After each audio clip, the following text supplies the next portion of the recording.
काम्यार पहले ही इरा से नफरत करता था, और ये नफरत किसी एक लम्हे एक गलत फहमी का नतीजा नहीं थी, बल्कि बरसों से इसके दिल में पलने वाली वो तलखियाँ थीं जो इसने खुद भी कभी पूरी तरह नहीं समझीं।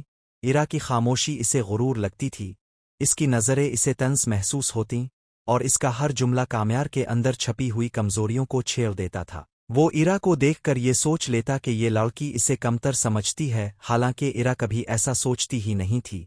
लेकिन काम्यार के दिल में पहले से मौजूद नफरत ने इसे सच देखने नहीं दिया। वो हर बात को अपने खिलाफ समझता रहा, और इसी नफरत के साए में इसका रवैया दिन बदन सख्त होता चला गया।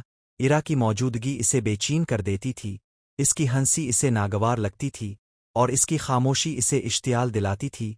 फिर एक दिन वो लम्हा आया जब काम्यार को ये मालूम हुआ कि वो बाप बनने वाला है। ये खबर किसी खुशी की तरह इसके दिल में नहीं उतरी, बल्कि एक बोझ बनकर इसके सीने पर आ गिरी। इसके ज़हन में सबसे पहला ख्याल ये नहीं आया कि वो एक नई जिंदगी का जिम्मेदार बनने वाला है, बल्कि ये आया कि इस जिम्मेदारी की जड़ इरा है। और इसी लम्हे इसकी नफरत ने एक नया रूप इख्तियार कर लिया। अब ये नफरत सिर्फ ज़ाती नहीं रही थी, बल्कि खौफ, अना और समाजी दबाव के साथ मिलकर एक जहर बन चुकी थी। काम्यार के अंदर एक अजीब सी जंग शुरू हो गई।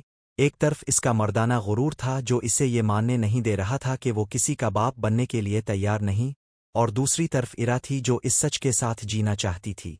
इरा ने जब ये खबर इसे बताई तो इसकी आंखों में खौफ भी था और उम्मीद भी, मगर काम्यार ने इस उम्मीद को देखने के बजाय सिर्फ अपने अंदर उठने वाली घबराहट को महसूस किया। इसने इरा से बात करना कम कर दिया, इसके सवालों से बचने लगा, इसकी मौजूदगी से कतराने लगा, और आहिस्ता आहिस्ता इसके दिल में ये ख्याल जड़ पकड़ने लगा कि इरा ने इसकी जिंदगी बर्बाद कर दी है।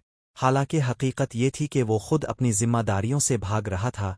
इरा दिन बदन कमज़ोर होती जा रही थी, इसकी तबीयत खराब रहने लगी थी, मगर काम्यार के लिए ये सब बेमानी हो चुका था, क्योंकि इसके ज़हन में सिर्फ ये गूंज रहा था कि वो बाप बनने वाला है, और वो इसके लिए तैयार नहीं।